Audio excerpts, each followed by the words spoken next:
La foule rassemblée devant le supermarché Hypercité était immobile, comme si le temps lui-même retenait son souffle, et pourtant, une Tesla noire venait de s'arrêter brutalement sur le trottoir de Saint-Denis, laissant la poussière flotter dans l'air. Une femme grande et lumineuse descendit du véhicule, ses talons claquaient avec une assurance tranquille, son tailleur crème semblait capter la lumière du jour, et tout le monde la reconnut immédiatement. C'était Mélanie Dubois, fondatrice de Neuratech, la start-up d'intelligence artificielle la plus admirée d'Europe, souvent en couverture de Forbes France, symbole de réussite et d'élégance. Mais à ce moment-là, elle n'était pas venue pour les affaires, ni pour une interview. Elle s'avançait, le regard fixé sur un sans-abri assis au bord de la rue, comme si rien d'autre n'existait. L'homme, recroquevillé contre un lampadaire, portait un manteau brun usé sur une chemise verte presque grise, sa barbe emmêlée et ses cheveux en désordre masquaient à peine la dignité éteinte de son visage, car tout son être racontait l'épuisement. Son sac déchiré pendait à son épaule, lourd de souvenirs et de silence. Mélanie s'approcha, sa voix douce mais claire, « Je m'appelle Mélanie. » Lui releva la tête, surpris, « Jacques-Henri. » Elle sourit légèrement, et pourtant ses mots tombèrent comme une évidence, « Je t'ai observé ici, tu parles comme quelqu'un d'instruit, tu connais les chiffres, les affaires, et pourtant tu sembles avoir tout perdu. Je crois que tu mérites une seconde chance. » Elle respira profondément, ses yeux plongés dans les siens, « Jacques, veux-tu m'épouser ?» Le silence devint presque sacré. Les passants s'arrêtèrent net, incapables de détourner le regard. Jacques la fixa, les yeux pleins d'incrédulité et de douleur, « Si tu es sincère, alors entre là-dedans, achète une bague, reviens, et demande-moi à genoux, comme si tu le pensais vraiment. » Un souffle parcourut la foule, et pourtant Mélanie ne trembla pas, elle se retourna calmement, entra dans le magasin, puis revint 5 minutes plus tard avec une bague en diamant qui brillait comme un éclat de soleil. Sous les regards stupéfaits, elle s'agenouilla sur le trottoir, son tailleur crème effleurant la poussière, « Jacques-Henri, veux-tu m'épouser ?» Sa voix tremblait, la foule retint son souffle, Jacques resta figé, regardant cette femme splendide qui possédait tout et voyait encore quelque chose en lui, puis il hocha la tête lentement, « Oui » murmura-t-il. Mélanie glissa la bague à son doigt, son sourire à peine perceptible, « Monte » dit-elle simplement.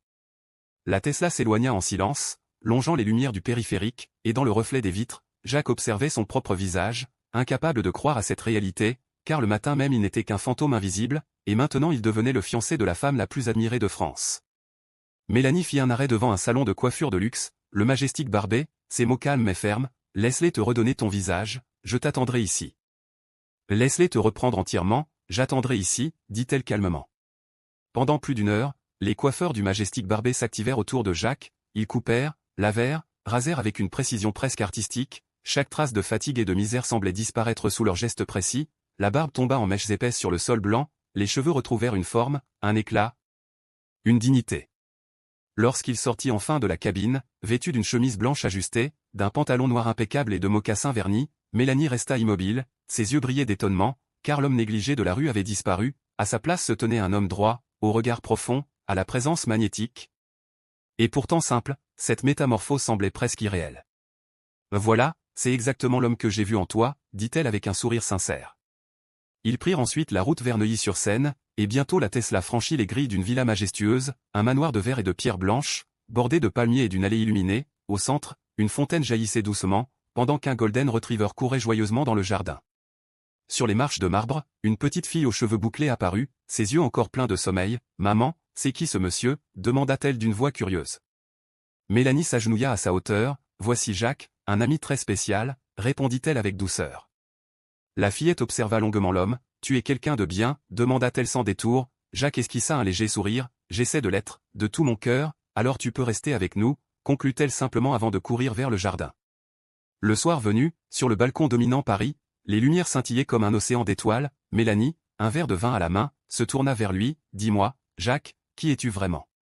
Il inspira profondément avant de parler, sa voix basse et posée, « Autrefois, j'étais data scientist, respecté, marié à Claire, une femme brillante et douce, père de 2 enfants, Élodie et Nils, mes parents vivaient avec nous, tout était simple, harmonieux, heureux. Puis, un décembre tragique changea tout, ils sont partis à Montréal sans moi, l'avion s'est abîmé au-dessus de l'Atlantique, aucun survivant, aucun signe, j'ai tout perdu en une seule journée, tout, murmura-t-il, la voix brisée. Mélanie sentit son cœur se serrer, « Je connais cette douleur, dit-elle doucement, j'ai perdu mes parents dans un crash aérien, moi aussi, et quand Sophia n'avait que 2 ans, son père a disparu du jour au lendemain, j'ai attendu, j'ai pleuré, j'ai prié, mais rien, et pourtant, j'ai dû continuer. » Jacques la regarda, bouleversé, « Et malgré tout cela, tu as bâti un empire, je n'avais pas le choix, il fallait vivre, pour elle, pour moi, répondit-elle en souriant tristement, puis ajouta, tu es un battant, Jacques, tu t'es relevé après l'impossible, toi aussi, Mélanie, toi aussi, dit-il simplement. Et pour la première fois depuis des années, Jacques sentit quelque chose renaître en lui, l'espoir, ce souffle qu'il croyait perdu à jamais. Pour la première fois depuis des années de douleur, Jacques sentit qu'il pouvait rêver à nouveau, son regard s'éclairait d'une lueur oubliée. Le lendemain matin, Mélanie l'emmena au siège de Technova, sa fierté technologique, une tour de verre dressée au cœur de la défense, elle lui montra un bureau spacieux, baigné de lumière, équipé de 3 grands écrans et d'une plaque gravée, « Bienvenue Monsieur Henry, directeur de l'intelligence des données ». Jacques resta sans voix, « Tout ça, c'est pour moi, parfaitement », répondit Mélanie, « et tu travailleras sous ma supervision directe. » Au début, le défi paraissait immense, les outils avaient changé, les langages avaient évolué, tout semblait nouveau, et pourtant, ses réflexes d'analyste refirent surface, son esprit retrouva sa clarté, et bientôt, il décrypta les métriques complexes de l'entreprise, repéra des tendances invisibles, proposa des solutions audacieuses qui permirent d'économiser des millions d'euros. Quelques jours plus tard, devant le conseil d'administration, Mélanie annonça fièrement, grâce à Jacques, Technova vient d'économiser 200 millions d'euros en pertes annuelles, le comité tout entier est impressionné, la salle éclata d'applaudissements, Jacques baissa les yeux, ému, et pourtant conscient d'avoir retrouvé sa valeur. Les semaines devinrent des mois, Jacques donna des conférences, forma des jeunes analystes, partagea son savoir, pendant que Mélanie riait davantage, quittait le travail plus tôt, profitait de soirées paisibles sur le balcon, et peu à peu, une tendresse sincère s'installa entre eux. Un soir de pluie, sous la véranda, Mélanie demanda doucement, « Dis-moi, pourquoi as-tu accepté ce jour-là, Jacques? Honnêtement, je croyais que tu étais folle, » répondit-il en souriant, « mais dans ton regard, j'ai vu quelque chose que je ne voyais plus, peut-être de la grâce, du courage, de l'espoir. » Il marqua une pause, puis ajouta, « Je ne te croyais pas vraiment, c'est pour ça que je t'ai mis à l'épreuve, je voulais savoir si tu étais vrai. » Quelques jours plus tard, sur la terrasse du Ritz Paris, Jacques posa un genou à terre, une bague en platine dans la main, « Tu m'as rendu la vie, tu m'as redonné le droit d'aimer, Mélanie Dubois, veux-tu m'épouser ?» Les larmes de Mélanie scintillaient sous les lumières du soir, « Oui, 1000 fois oui », murmura-t-elle en tremblant. 2 mois plus tard, leur mariage fit la une des magazines, la presse titra, « Une histoire d'amour écrite par la grâce », et tout Paris célébra leur bonheur. 3 ans passèrent, Technova devint un géant européen de l'intelligence artificielle, Jacques en devint le co-directeur général, Mélanie attendait un enfant, et quand leur fils, Louis-Henri Dubois, vint au monde, elle murmura, « C'est la famille que j'ai toujours prié d'avoir. » Sa fille Sophia grandit, brillante, déterminée, à 18 ans, elle devint la plus jeune diplômée de la faculté de médecine de Paris. 3 ans plus tard, Olivier Marceau, fils de juge et ingénieur biomédical, la demanda en mariage lors de son 21e anniversaire, leur union, célébrée au Bristol, fut somptueuse, et pendant le toast, Jacques leva son verre, les yeux humides d'émotion, car il savait que le miracle qu'il vivait dépassait tous les rêves qu'il avait osé faire autrefois. Pendant le toast, Jacques se leva lentement, ému, incapable de prononcer un mot pendant quelques secondes, puis sa voix vibra doucement, « Il y a des années, je dormais sous un pont, ayant tout perdu, et puis un ange m'a trouvé, elle n'a pas seulement changé ma vie, elle m'en a offert une nouvelle. » La salle resta silencieuse, suspendue à ces mots, cette fondation n'est pas un symbole de richesse, mais de grâce, elle prouve que les secondes chances existent vraiment. 9 mois plus tard, Sophia donna naissance à une fille, Léna, dont le nom signifiait la lumière de Dieu, en la tenant dans ses bras, Jacques murmura, « Tu es né d'un miracle », et pour la première fois, il sentit la paix s'installer dans son cœur.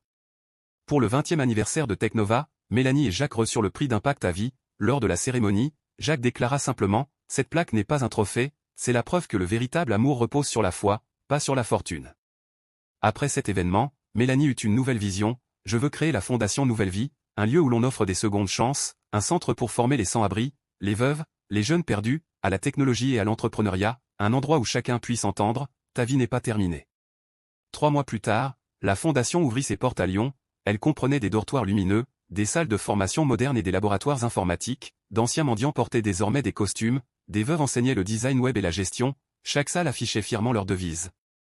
Ton histoire n'est pas encore finie.